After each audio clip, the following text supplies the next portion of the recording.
सिद्धेभ्यः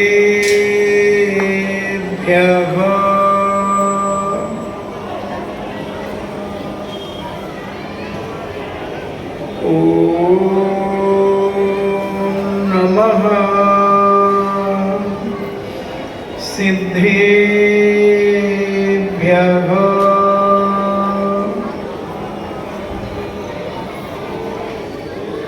ॐ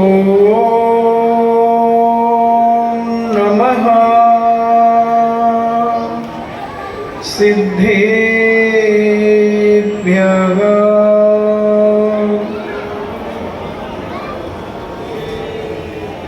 इडमो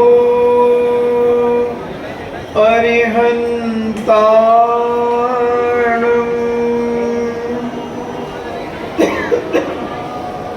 इडमो सिद्धाणम्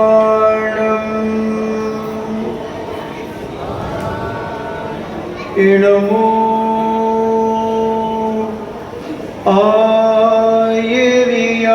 आयर्याणम्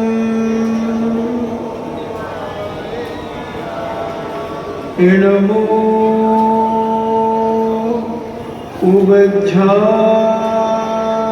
उवज्झायाणम्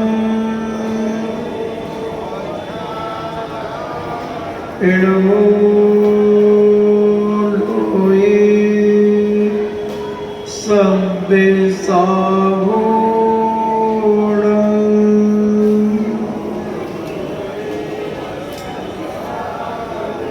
पंच परमेष्टि भगवान की अहिंसामयी वीतराग विश्व धर्म की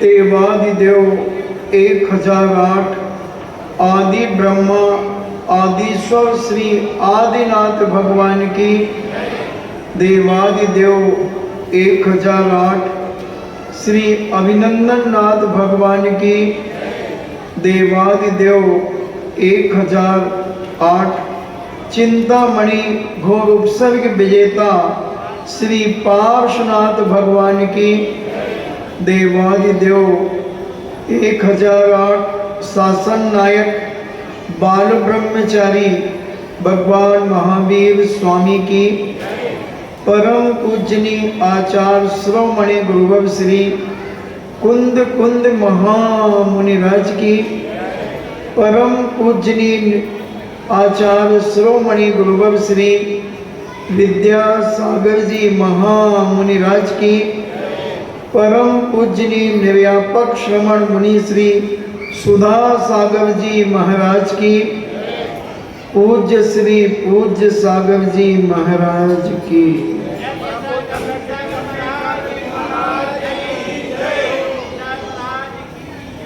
चर्चा चल रही है उन महाविद्धियों की जो बड़े बड़े तपस्वी मुनिराजों के पास उस तपस्या के प्रभाव से विद्धि प्राप्त हो जाती है।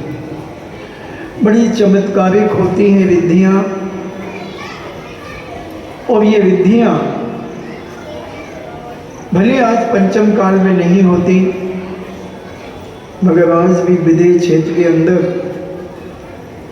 लाखों की तादाद में ऐसे मुनिराज हैं कि जिन्हें अनेक अनेक प्रकार की विद्धियां प्राप्त हैं।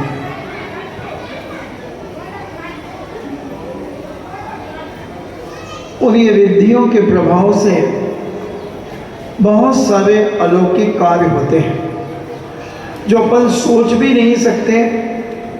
ऐसे अलौकिक कार्य उन विद्धियों के द्वारा प्राप्त हो जाते हैं। तो अपन ने कल कुछ विद्धियों के बारे में चर्चा की थी। आज 10 पूर्वी के बारे में समझेंगे कि 10 पूर्वी में क्या क्या कौन कौन सी विद्धियां होती हैं।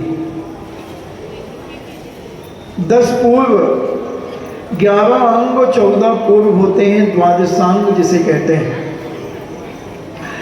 हम इसकी भी आपको व्याख्या बताएंगे कि 11 अंग क्या होते हैं, 10 पूर्व क्या होते हैं। अगर भले तुम्हें समझ में ना आए, अगर आप इसे श्रद्धा से भी सुनते रहेंगे तो आपका अपार ज्ञानावरणी कर्म का क्षोभम होगा। क्योंकि जिनवाणी हर व्यक्ति को पूरी बात समझ में नहीं आती। गणधर परमेष्ठी जैसे 63 विधियों से युक्त जब भगवान के समोश्रवण में बैठते हैं और भगवान की दिव्य ध्वनि खिलती है, तो गणधर परमेष्ठी को भी जिज्ञासाएं उत्पन्न हो जाती है और वो भगवान से जिज्ञासा करते हैं। राजा सैनिक ने भगवान महावीर स्वामी से 60,000 प्रश्न किए, 60,000 प्रश्न।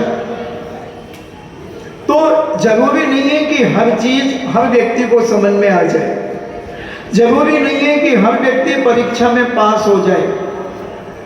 पास कितने लोग होते हैं? जब कोई एग्जाम होता है किसी सर्विस के लिए, जब लोग लाखों व्यक्ति 10,000 व्यक्तियों की जरूरत है और 2-2, 5-5 लाख रुपए इंटरव्यू, 5-5 लाख लोग इंटरव्यू देने आ जाते हैं, मगर सबको विश्वास होता है कि मैं पास हो जाऊंगा, मगर उसमें से 10,000 निकलते। सीए के कितने लोग एग्जाम देते हैं?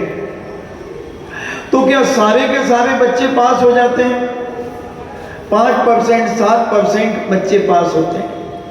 इसलिए जरूरी नहीं है कि आपको जिनवाणी की हर बात समझ में आ जाए। बड़े बड़े आचार्य परमेष्ठियों को भी जिनवाणी की पूरी बात समझ में नहीं आती।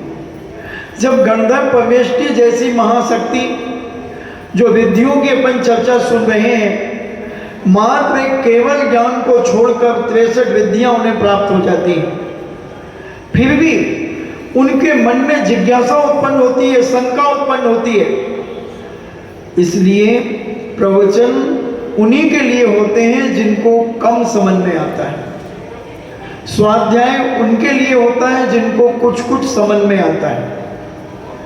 स्वाध्याय दोपहर को होता है, ये भी स्वाध्याय है, क्योंकि स्वाध्याय के 6 भेद कहे। तो ये धर्मोपदेश स्वाध्याय के अंतर्गत आता है। तो इसको भी सुनने से तुम्हें स्वाध्याय का पूरा फल मिलेगा। पूज्य उमा स्वामी महाराज ने अपने तत्वार सूत्र में स्वाध्याय के भेद कहे।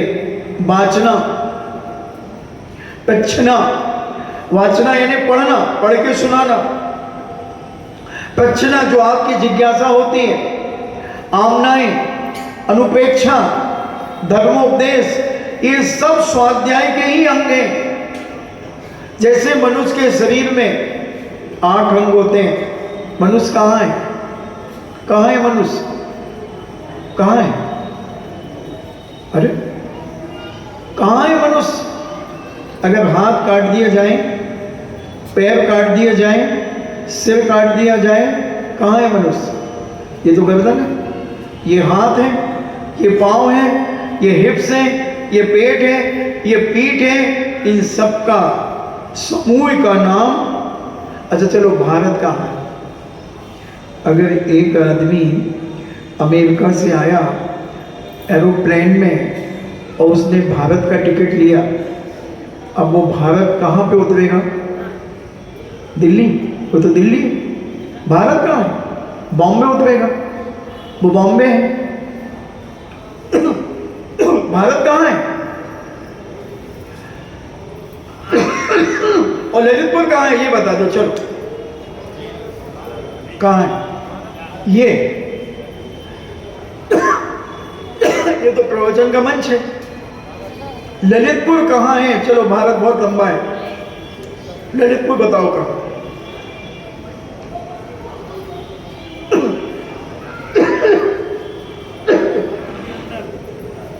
कहाँ है? तो भारत कहाँ है?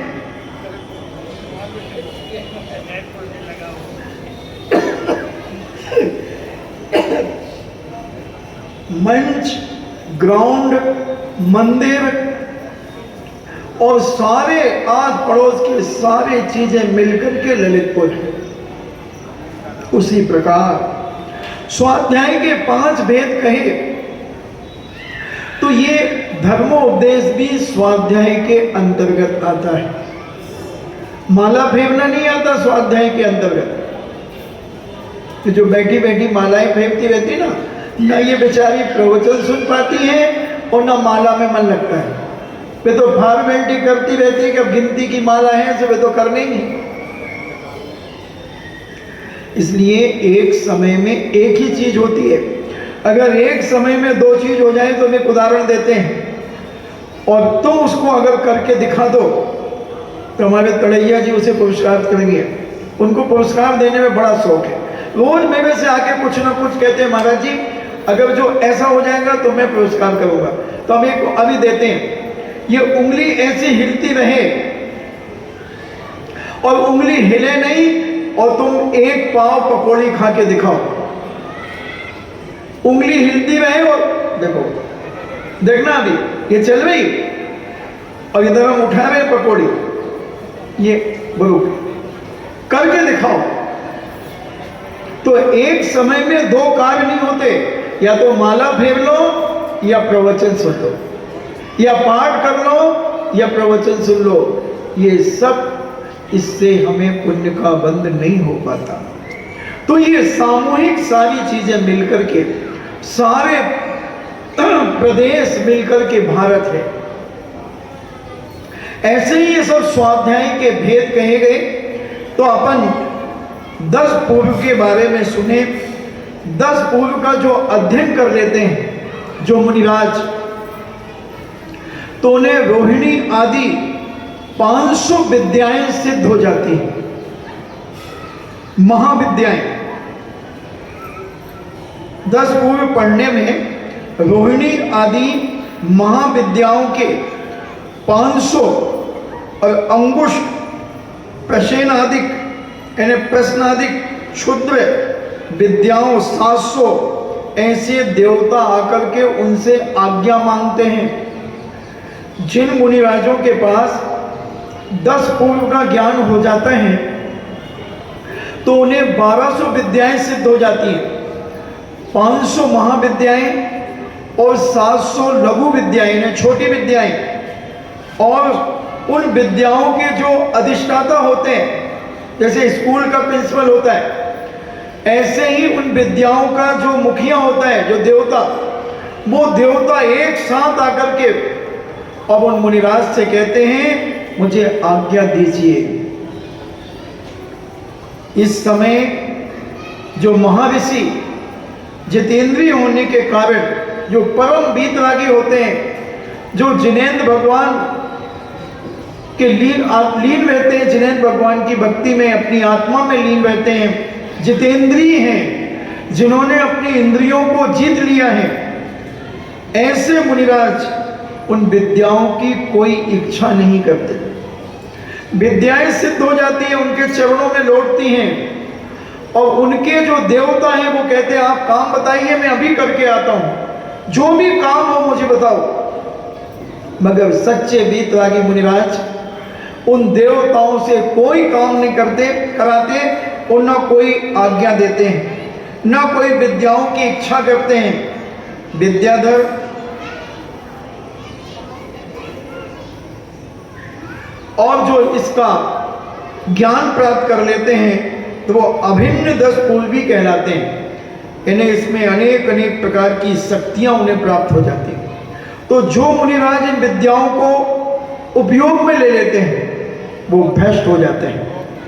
एक हमारे यहाँ स्थूल भद्र की एक चर्चा आती है कि स्थूल भद्र को पूज्य भद्रबाहु स्वामी 10 पूर्व का अध्ययन करा रहे थे, अभिन्न 10 पूर्व का, और उन्होंने उसे अध्ययन कर लिया। अध्ययन करने के बाद उन्होंने विद्या का प्रयोग करना चाहा और गुरु से कहा कि मैं ध्यान करने के लिए जाना चाहता हूँ। गुरु ने कहा चले जाओ, और वो एक गुफा में जाकर के ध्यान करने लगे, मगर उसने अपने आप को शेर के रूप में परिवर्तित कर दिया। विद्या के प्रभाव से सिंह बन गए वो, और ध्यान में लीन थे।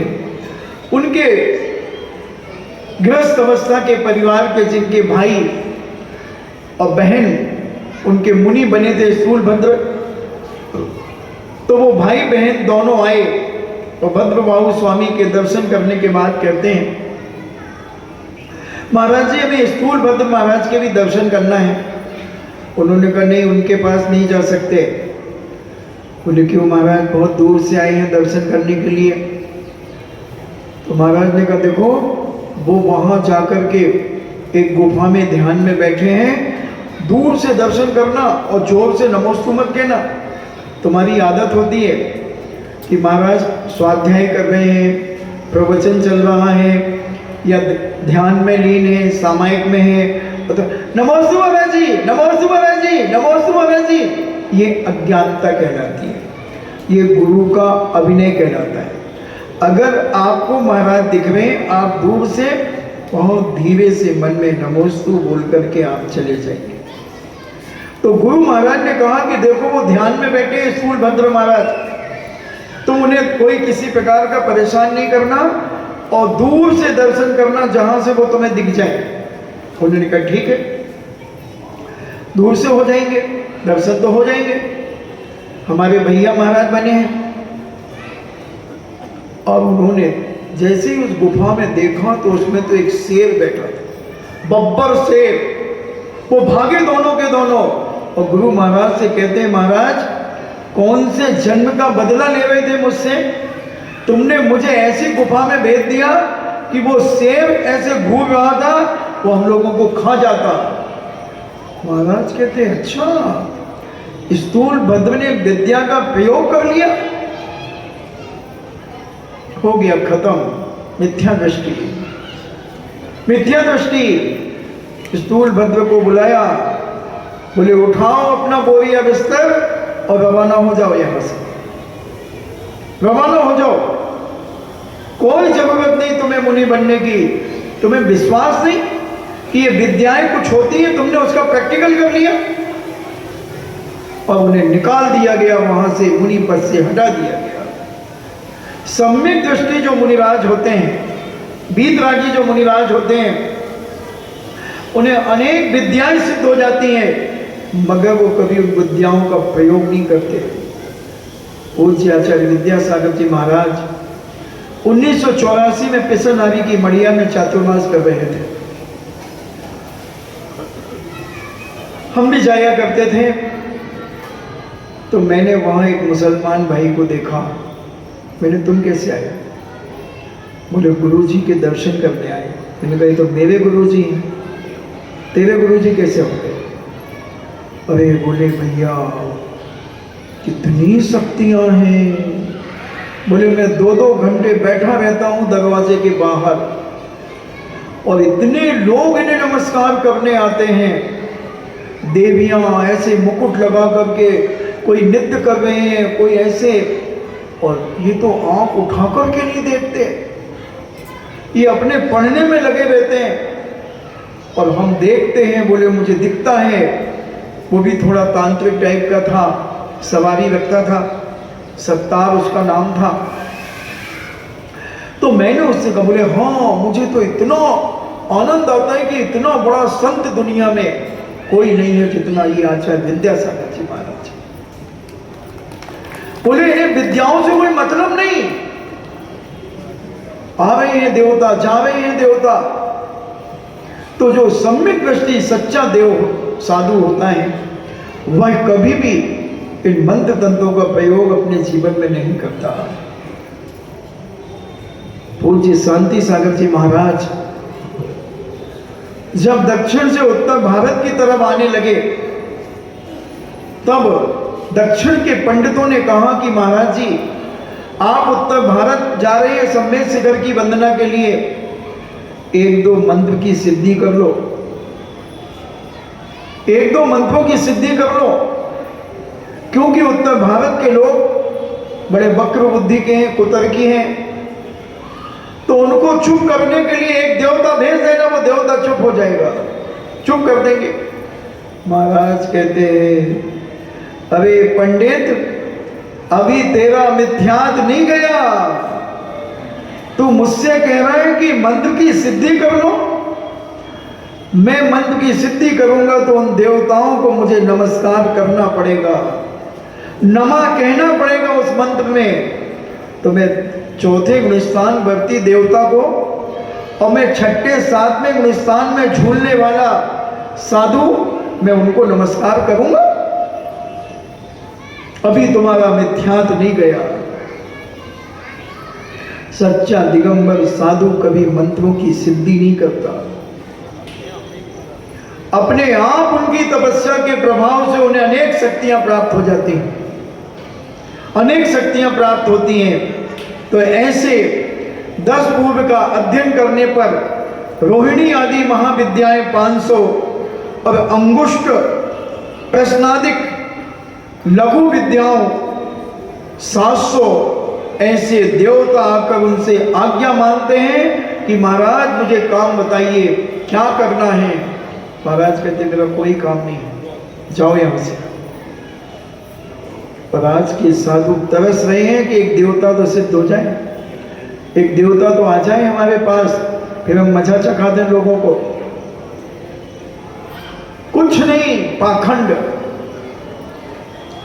और जो जितेंद्रिय होते हैं, जो अपनी इंद्रियों को जीत लेते हैं, ऐसे परम पूज्य मुनिराज उन विद्याओं की कोई इच्छा नहीं करते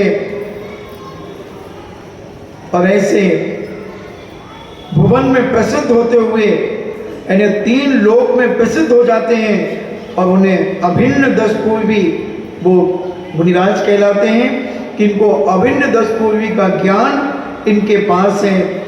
उन विषयों को बुद्धि की 10 पूर्वी जानना चाहिए। यानी बुद्धि विद्धि का जो प्रसंग चल रहा है तो वो 10 पूर्वी ज्ञान के धनी होते हैं। अब 14 पूर्व विद्धि के बारे में कहते हैं। महर्षि यानी महान तपस्वी वीतरागी मुनिराज, जो महर्षि संपूर्ण आगम के पारंगत होते हैं तथा शुद्ध केवली नाम से जिनकी प्रसिद्धि होती है, उन्हें 14 पूर्व का ज्ञान होता है। जो 25 मूल गुण होते हैं उपाध्याय परमेश्वरी के, जब अपन सुनेंगे तो उस समय हम तुम्हें 11 पूर्व यानी 11 अंग 14 पूर्व के बारे में बताएंगे कि क्या 11 अंग होता है और क्या 14 पूर्व होते हैं, उस समय बताएंगे। तो ये आगम के पारंगत होते हैं और इन्हें शुद्ध केवली कहते हैं। जिज्ञासा में भी शायद प्रश्न आया था कि शुद्ध केवली कौन कहलाता है। तो शुद्ध केवली वही कहलाते हैं जिनको 11 अंग 14 पूर्व का ज्ञान होता है। ऐसे उनके 14 पूर्वी नामक बुद्धि विद्धि होती है। अब निमित्त विद्धि के अंतर्गत नव भौम आदि निमित्तों का निरूपण। निमित्त यानी एक लक्षण, जैसे मेरे बोलने में ये माइक निमित्त है। माइक नहीं कह रहा है कि तुम बोलो, मगर मैं बोल रहा हूं तो माइक से आवाज निकल रही है। जैसे पटरी चलने में निमित्त, रेल चलने में निमित्त क्या है? पटरी। मगर पटरी नहीं कहती कि रेल चले, रेल चलेगी तो वो सहयोग देगा, पटरी सहयोग देगी। तो निमित्त कुछ करता नहीं, मगर निमित्त के बिना कुछ होता नहीं, कुछ नहीं होता निमित्त के बिना। अगर निमित्त कुछ नहीं करता, पटरी क्या करेगी? रेल चलेगी नहीं तो पटरी क्या करेगी? चल चल, नहीं चलेगी। और माइक भी क्या कहेगा? बोलो बोलो कहेगा। मैं बोलूंगा तो वो आवाज आगे बढ़ा देगा और नहीं बोलूंगा तो वो चुपचाप रखा रहेगा। ऐसे ही तुम कहते हो वो उसके कारण मेरा दिमाग खराब हो गया। अब मैं उसको और ला रहा हूं। अब तुम्हारे बीच में जो घटनाएं घटती हैं, महाराज जी घर में घुसते ही हमें गुस्सा आता है। क्यों भाई, क्यों आता है? पता नहीं क्यों। उनको देख करके तो भाई देखते क्यों हो उनको?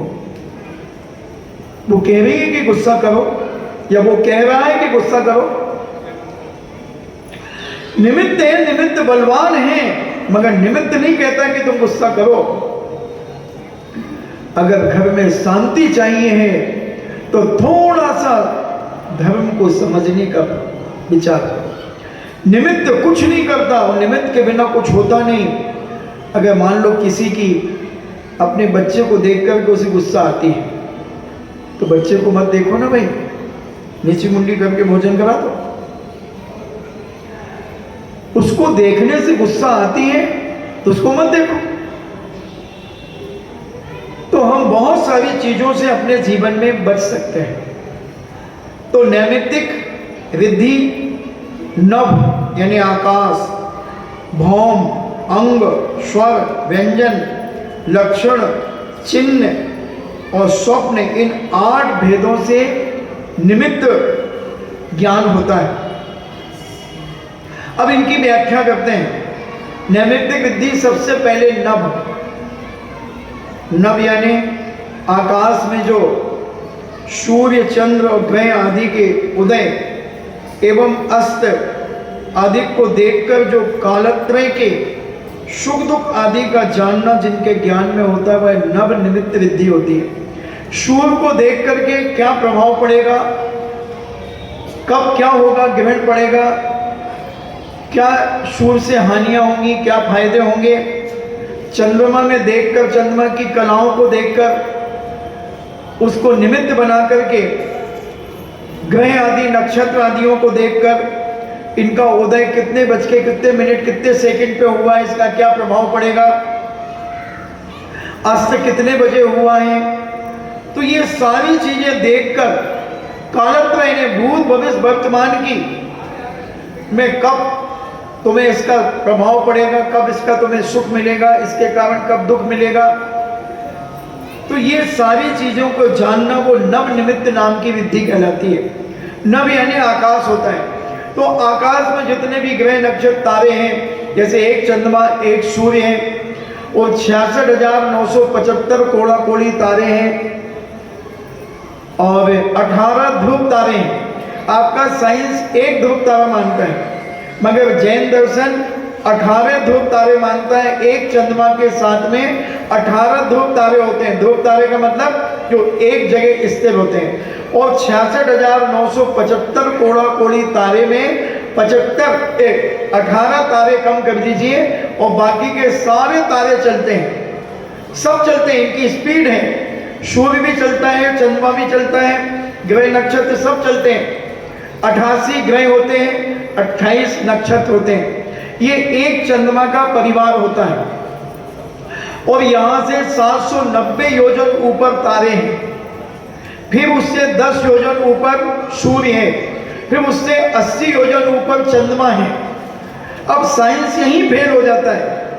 जो साइंस का स्टूडेंट या साइंटिस्ट जो पढ़ा रहे हैं कि हम चंद्रमा पर जाकर पहुंच गए, ये उनका सोच हो सकता है।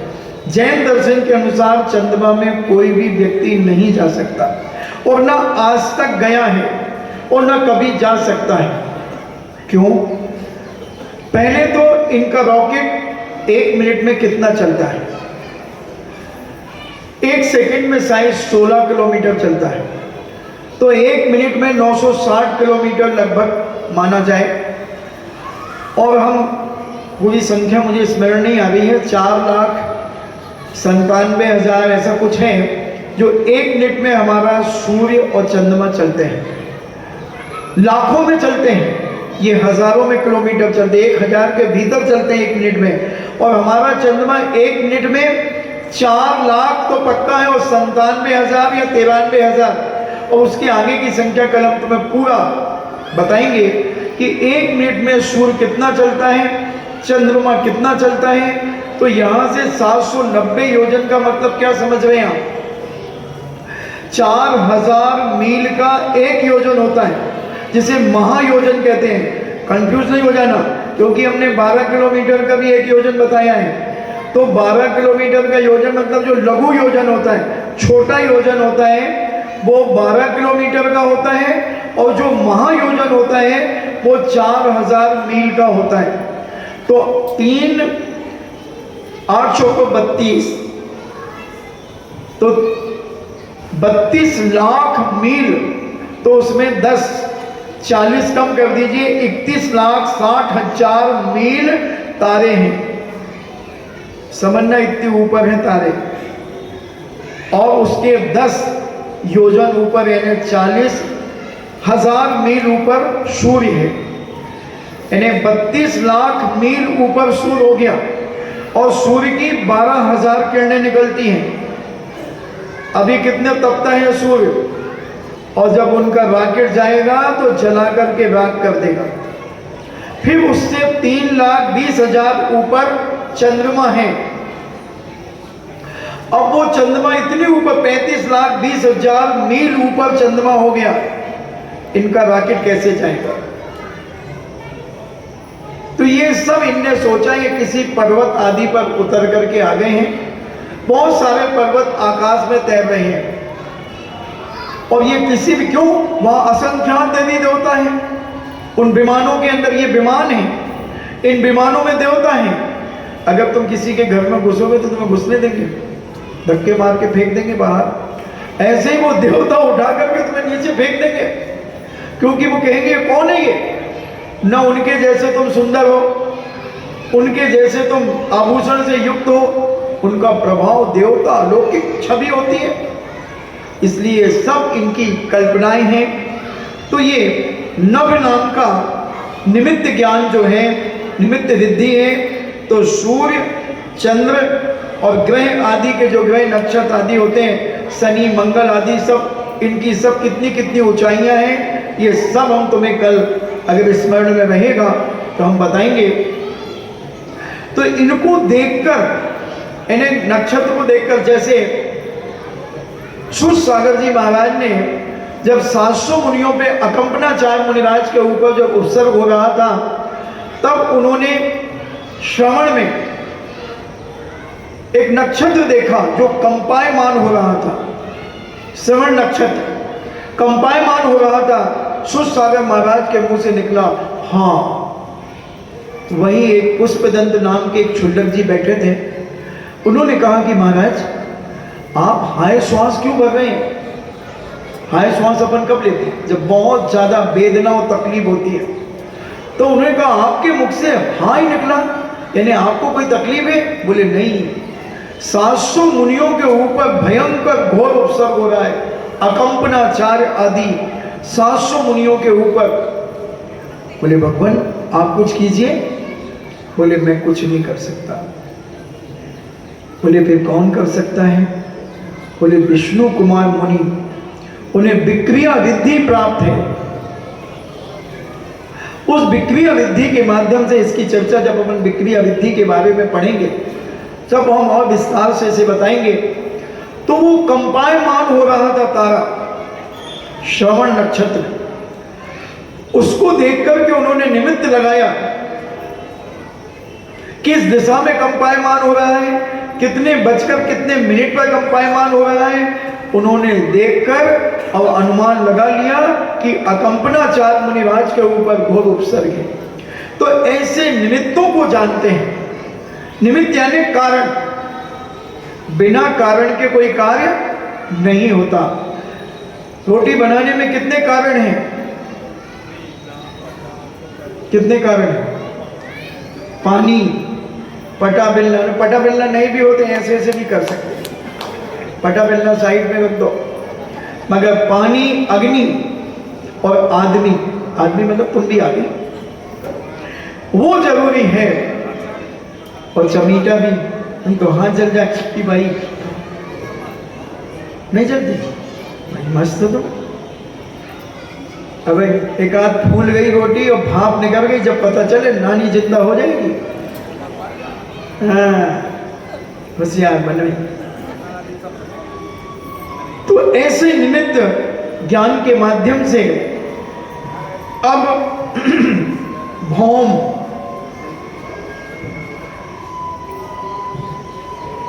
निमित्त क्या होता है उसको समझें।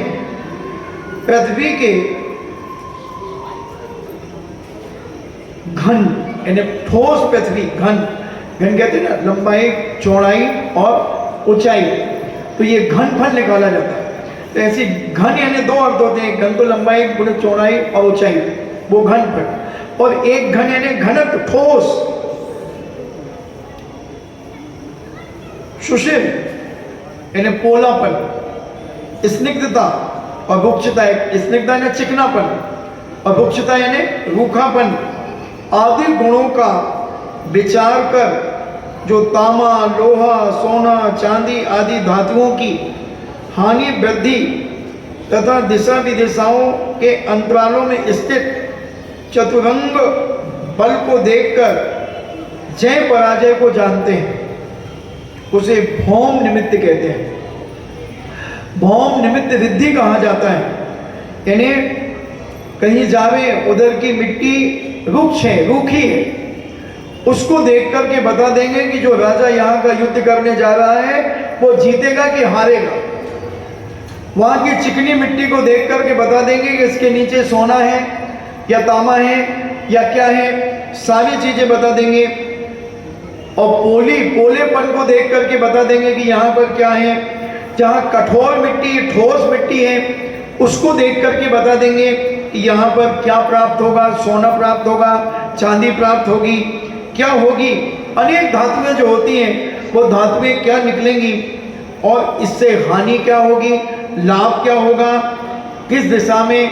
अगर युद्ध करने राजा यहाँ से घूम करके मान लो दक्षिण दिशा में युद्ध करने जाना है तो कैसे जाएगा, दिशा विदिशाओं का इस प्रकार से जाएगा तो वो जीत जाएगा, और डायरेक्ट दक्षिण से जाएगा तो हार जाएगा।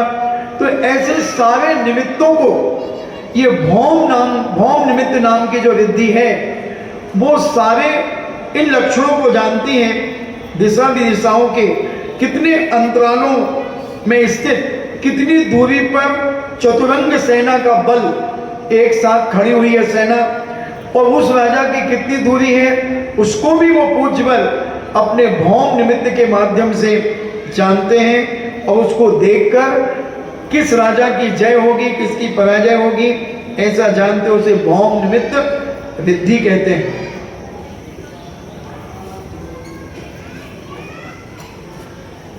अंग निमित्त ये अपने 2 हाथ, 2 पैर, पेट, पीठ, मस्तक, हिप्स जो 8 अंग होते हैं। फिर ये उपांग होते हैं, ये उंगलियां उपांग हैं, कान उपांग हैं, आंख उपांग है, नाक उपांग है, पैर की उंगलियां उपांग हैं, और अंग तो 8 होते हैं।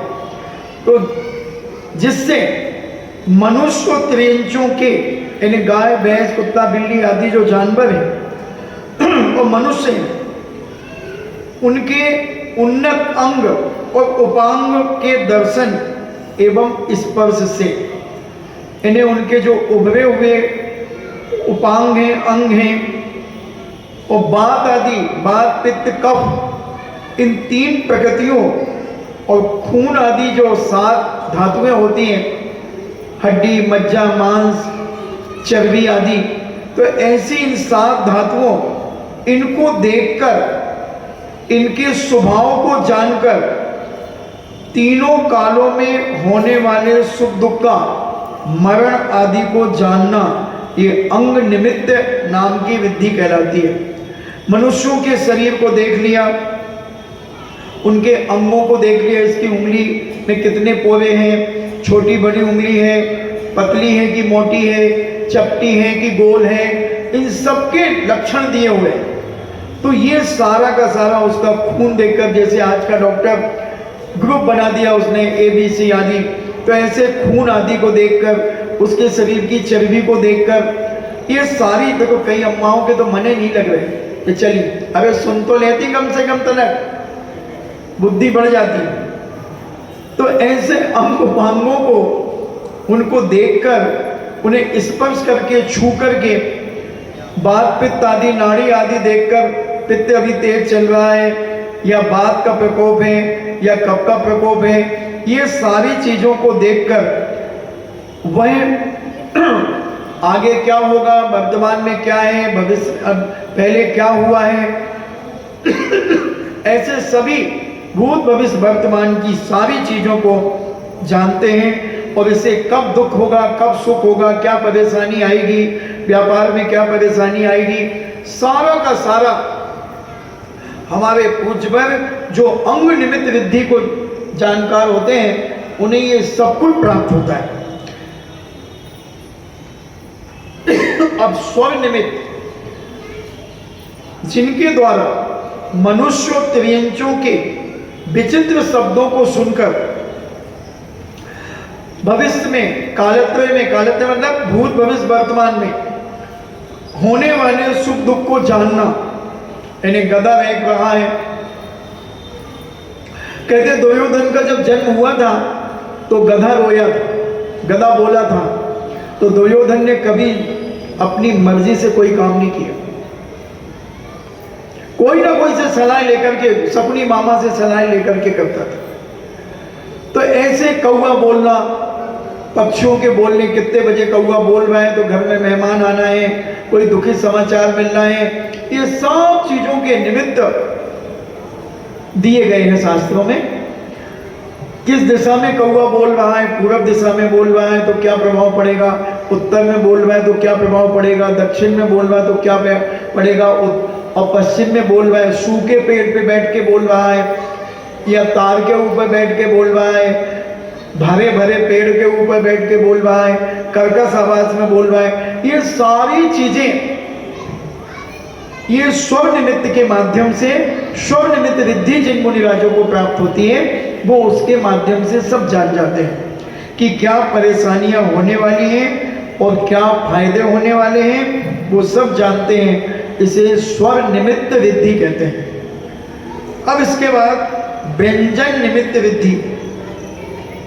सिर, कई महिलाएं होती ना भाई उनको चपटो सिर है तो न कहते दबो भव है मोड़ा को, कहते ना होशियार को तो गोल है भाई, अच्छो गोल मटोल है वो मोड़, तो वो सिर, मुख, चेहरा गोल है, लंबा है,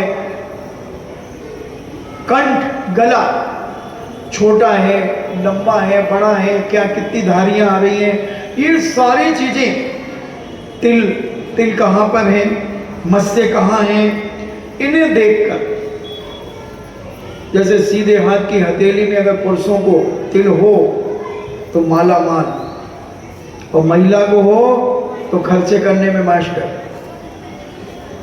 देखो सब अपने अपने देखने लगे। और जिस पुरुष के पैर ऐसे तिरछे चले वो उस पैसे वाला, और जिस महिला के ऐसे चले वो खर्चीली। तो इधर से दो भाग करें, सीधे हाथ के सारे तिल, लहसुन, भौरे आदि जो होते हैं वो पुरुषों के शुभ माने जाते हैं, और इस तरफ का भाग महिलाओं का शुभ माना जाता है। अगर महिला के उल्टे हाथ में तिल हो जाए तो उसके हाथ में बहुत पैसा रहेगा। श्रीमान जी सारी बिक्री लाके वही के हाथ में पटकेंगे। शिखर देखो कितना खुश होगा, श्रीमती के बाद खूब माल है वो है। कहो तो 28 कारें आई थी हमारी सगाई में, खुदाई से खाए हैं, तो उनकी श्रीमती के पास माल बहुत है, और पिताजी और धर गए, बैंक में धर गए, यही से वो फ्री घूमत रहे, बलौआ में भर जाते बस। आओ वो काहे करने, 2 टाइम की रोटी करने और पाठ पढ़ाने, वो तो बस, वो तो कहते परे परे खाओ, को करे करे खा, तुम परे परे खाए, वो तो बरदानियां है अपने ससुर को खाए। आओ तो ये सिर आदि देख करके, चेहरा देख करके, गला आदि देखकर, तिल, लहसुन, भौरे आदि जो होते हैं, शरीर में अनेक प्रकार के लक्षण होते हैं, लहसुन आदि, उनको देख करके इनसे क्या फायदे होंगे, क्या घाटे होंगे, ये सारी चीजें जो जानते हैं उन्हें व्यंजन निमित्त रिद्धि प्राप्त होती है। फिर व्यंजन और लक्षण, जैसे भगवान के शरीर में 900 व्यंजन होते हैं और 108 लक्षण होते हैं। तो अभी व्यंजन आदि ये तिल, लस्सा, भौरन आदि आदि जो हो गए वो, और लक्षण की बात करते हैं। हस्त तल यानी हथेली और चरण तल यानी पंजा नीचे का, पक्तली आदि में कमल, वज्र, स्वास्तिक, मछली, सितारा आदि अनेक हथेली में और नीचे के पंजे में जो बने होते हैं, और भी बहुत सारे 108 चिन्ह होते हैं। उन्हें लक्षण कहो, चिन्ह कहो। तो किसी के जैसे पेट में अगर तिल हो तो वो बहुत खबोड़ा होता है, खाने में मास्टर होता है, उसको खूब खाने में मजा आता है, जहां मिल जाए वहीं टूट पड़ेगा। लगे रहो मुन्ना भाई, लगी रहो मुन्नी भाई, जैसे मनोज हाथ उठा रहा कि हम तो लगे रहते हैं, देखो वो। तो ये लक्षण होते हैं। मगर कमरे में कोई पूछने में तो ना मेरे से, ये ध्यान रखना। अगर किसी ने पूछा तो मैं यूं चुटकी बजा करके बिल्कुल दरवाजे के बाहर निकाल दूंगा उसको। तो ऐसे लक्षणों को देख करके, पैर में तिल होता है, कौन से पैर में है, वो घुमक्कड़ होता है, रुकता ही नहीं है घर में। तो ऐसे बहुत सारी चीजें होती हैं। तो ये हथेली ने हथेली और पैर के पंजे में अनेक प्रकार की मछलियां, स्वास्तिक, कमल, सितारा, शस्त्र भी बने होते हैं, कई चीजें बनी होती हैं। तो इन चिन्हों को देखकर क्या आगे भविष्य में क्या घटेगा, अच्छा या बुरा, सुख मिलेगा नहीं मिलेगा, इन सबका जो ज्ञान जिनको होता है वह लक्षण निमित्त रिद्धि मानी जाती है। अब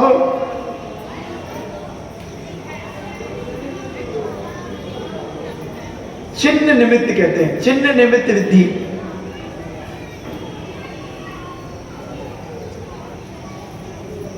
हाँ, चिन्ह, छिन्न भी कहते हैं चिन्ह को। और अब स्वप्न के बारे में भी बताएंगे। देव, दानव, राक्षस, मनुष्य और त्रियंचों के द्वारा छेदे गए शस्त्र, वस्त्र आदि। आपका कपड़ा फट गया, किसी देवता ने मान लो कपड़े फाड़ दिए, किस प्रकार से फटे हुए, दानों ने फाड़ दिए, कोई राक्षस ने, कोई मनुष्य ने गुस्से में, जब हिस्सा बांट होता ना कई बार, पहले एक अलमारी में सारी तिजोड़ियों में बहुओं की साड़ियां रखी थी, अब अलग अलग हो गई। अब 3 बहुएं थी, 33 साड़ी ले ली, 100 थी, वो एक बची, तो उसके 3 टुकड़े हो गए।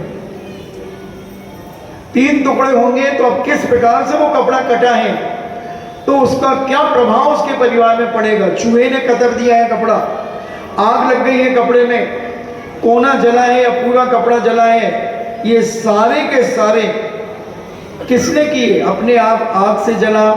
कोई कई लोग कहते हैं महाराज जी हमारे कपड़े चोरी हो जाते हैं, आग लग जाती है कपड़ों में, कपड़े कटे। कई लोगों ने बताया कि पेटी में साड़ियां रखी हैं और ऐसे जैसे कोई ने कैंची से काट दी।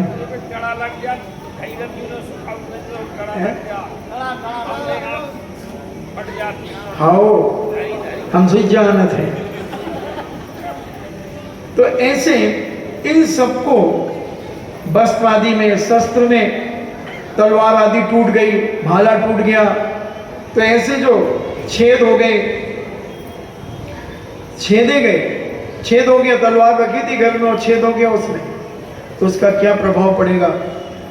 वस्त्र आदि, मकान, नगर, देश आदि, इनको चिन्हों को देखकर त्रिकाल में उत्पन्न होने वाले शुभ अशुभ को, मरण को, विविध प्रकार के दिव्यों और सुख दुख को जानना, ये चिन्ह निमित्त नाम की विधि हुआ करती है।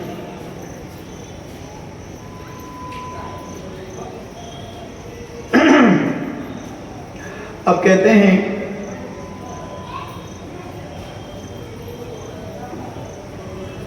बात पित्त स्वप्न, स्वप्न विद्धि है तो कोई विद्धि, कौन सी विद्धि, नैमित्तिक विद्धि।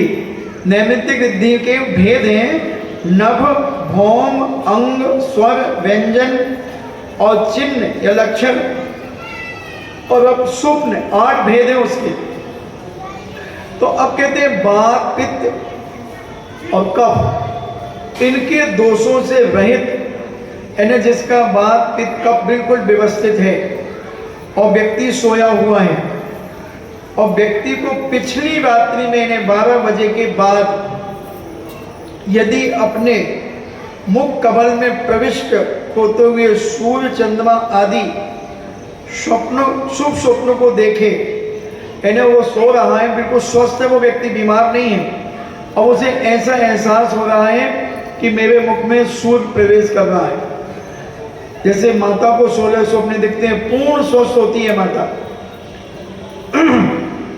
तो वो हम तुम्हें स्वप्न भी बताएंगे, माता के 16 स्वप्न तो तुमने खूब देखे होंगे। हम भद्रबाहु स्वामी के 16 स्वप्न बताएंगे, चक्रवर्ती के स्वप्न बताएंगे। मगर तुम्हारी रुचि हुई तो ये 8-8 बजे चली आ रही है, टिकल रही हो जैसे कहीं से। इन्हें रुचि नहीं है, ये चीजें कभी सुनने नहीं मिलेंगी। बाद में पाठ पढ़ लिया करो जाकर के, पाठ नहीं बग रहा है, हम बग जाएंगे जरूर। और अगर आप लोग भी ऊपर आके बैठे तो आपको और ज्यादा अच्छा ज्ञान होगा। तो बात पित्त आदि दोष से रहित सोया हुआ कोई व्यक्ति पिछली रात्रि में इन्हें 12 बजे के बाद यदि अपने मुख कमल में, अपने मुख में ऐसा उसे एहसास होता है कि सूर्य चंद्रमा आदि शुभ स्वप्नों को देखे तथा घृत एवं तेल आदि की मालिश, गधे एवं ऊंट आदि पर सवारी और परदेश गमन आदि वो कहीं जा रहा है तो ये अशुभ माने जाते हैं।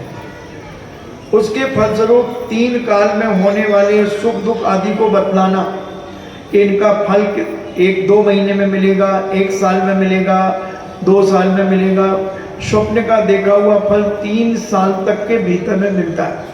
कौन सी तिथि में देखा है, कौन से दिन में देखा है, कौन से पहर में देखा है, 8 पहर होते हैं, राक्षस पहर में देखा है और गंधर्व पहर में देखा है, तो ये सारे पहर भी होते हैं। तो उनका पता चलता है कि क्या प्रभाव कितने दिन में। जैसे पूज्य मुनिराज ने जब चांदखेड़ी में प्रतिमा निकाली तो उनको एक स्वप्न पहले आया। उन्होंने मुझसे कहा कि गंभीर से अगर ऐसा ऐसा स्वप्न आया, मैंने कहा महाराज जी इसका फल तो बहुत देर में मिलेगा। बोले अच्छा कोई बात। फिर कुछ दिन के बाद फिर आया, सप्तमी को स्वप्न आया। बोले ऐसे कोई ने 2 चांदी के श्रीफल चढ़ाए और मेरी नींद खुल गई। हमने कहा, महाराज ने पूछा, हमने फट से बताया। हमने कहा महाराज जी अति शीघ्र इसका फल मिलेगा, अति शीघ्र। और बस 1-2 दिन में प्रतिमा को निकाला गया। तो ये सारे फल होते हैं। तो ये बात जो सोया हुआ व्यक्ति है उसके मुख में अगर कमल, सूर्य, चंद्रमा आदि शुभ स्वप्नों को देखे तथा घी तेल आदि कोई मालिश कर रहा है, गधे या ऊंट पर सवारी कर रहा हुआ है और कहीं परदेश जा रहा है, तो ये अशुभ स्वप्न होते हैं। इनके फलस्वरूप भूत भविष्य वर्तमान में क्या प्रभाव पड़ेगा, ये सारी चीजें पता चलती हैं। तो इनके चिन्ह और माला रूप से 2 भेद हैं। स्वप्न के 2 भेद हैं, एक माला रूप से, एक चिन्ह। इनमें स्वप्नों में हाथी एवं सिंह आदि के दर्शन मार्ग आदि को चिन्ह स्वप्न कहते हैं और पूर्वा पर संबंध रखने वाले स्वप्न को माला स्वप्न कहते हैं। तो इनकी भी व्याख्याएं अनेक प्रकार से शास्त्रों में मिलती हैं। इस प्रकार से अपन ने आज निमित्त रिद्धि के बारे में समझने का प्रयास किया, जानने का प्रयास किया। अब अपन कल फिर समझेंगे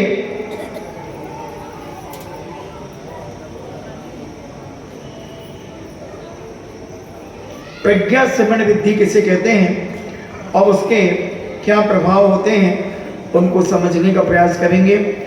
और हम इनके प्रति बड़ी श्रद्धा और विश्वास रखें। इन मुनिराजों के प्रति हम बड़ी श्रद्धा से इन्हें नमन करें। 64 विधि विधान में भी ये विधियाँ दी हुई हैं मगर इनका खुलासा नहीं दिया है। तो हमने बहुत शॉर्ट में आपको इनके अर्थ बताने का प्रयास किया। आप इसे समझें और अपने जीवन में इन मुनिराजों का नाम लेके जब विधियाँ का आप जाप करते हैं तो उन विधियों पे जो मुनिराज हैं उनको बड़ी श्रद्धा से नमस्कार करें, भक्ति से नमस्कार करें। और जिसके पास जो कुछ नहीं हो उन मुनिराज का जाप करें तो वो आपको सारी चीज़ें प्राप्त होती हैं। जिन्होंने महायोगी श्रवण पूज्य शांति सागर जी महाराज के जीवन चरित्र पर परीक्षा दी थी, उस परीक्षा का पारितोषिक कल जिज्ञासा के बाद इसी स्थान पर आपको दिया जाएगा। और कम से कम प्रतियोगी अपने साथ में एक व्यक्ति को जरूर लेकर के आए, क्योंकि वह अकेला पारितोषिक नहीं ले जा सकेगा। अगर स्कूटी होगी तो फिर कैसे ले जाएगा, और पैदल भी वो इतनी दूर नहीं ले जाएगा अपने घर तक, इसलिए कम से कम 2 लोग तो होना जरूरी है। और जब तत्वाव सूत्र का पारितोषिक बटेगा तो पूरी परिवार भी प्राइज उठा ले तो बहुत बड़ी बात मानी जाएगी। हाँ, कुटुंब तो उठा सकता है मगर परिवार नहीं उठा सकता, ऐसा मुझे विश्वास है। पिछले बार ही नहीं उठा पाए थे, लोगों ने गाड़ी बुलवाई थी क्योंकि इतने दम नहीं है कि वो पीठ में सामान ले जाए अपना उठा करके। अब महाराज जी अब रजिस्टर मिल रहेगा, हमारी मोड़ी को लिखने दे दे महाराज। अब आएंगे बहुत सारे, मैं पहले नहीं बताता कि क्या मिलेगा और क्या बटेगा। अब कल जब बटेगा तो लाख टपकेगी। फिर समूह शरण का भी मिलेगा। वो तो क्या है, यूपी में बहुत बारिश हो रही है तो वहां से हाथी नहीं आ पा रहे, इस बार हाथी दूंगा मैं।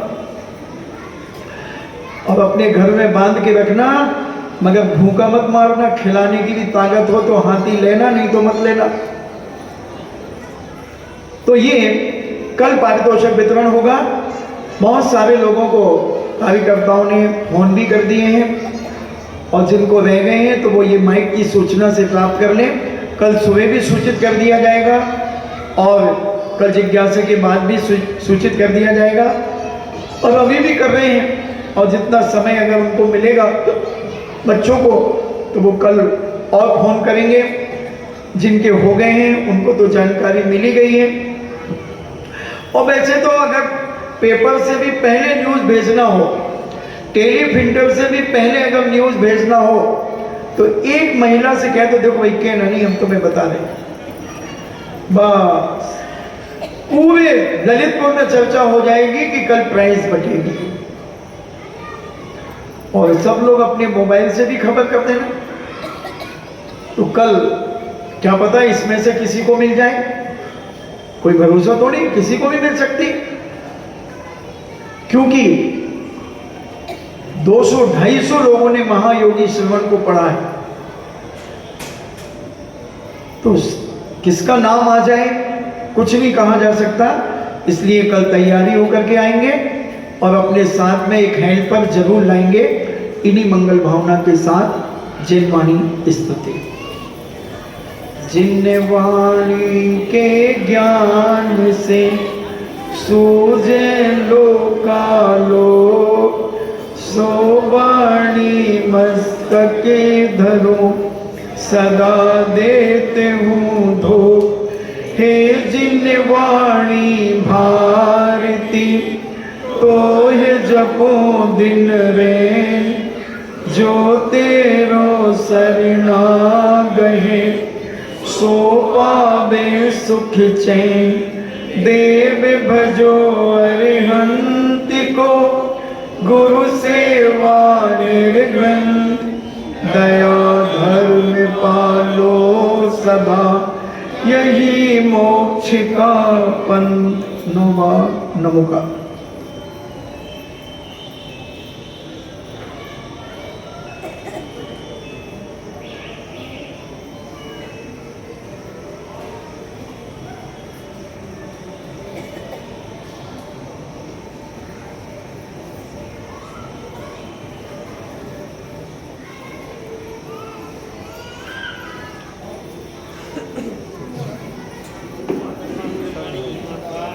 परम पूजनी द्वादशांग जिनवाणी माता की। और देखिए भक्ति पाठ के ऊपर भी एक प्रतियोगिता चल रही है, जिसका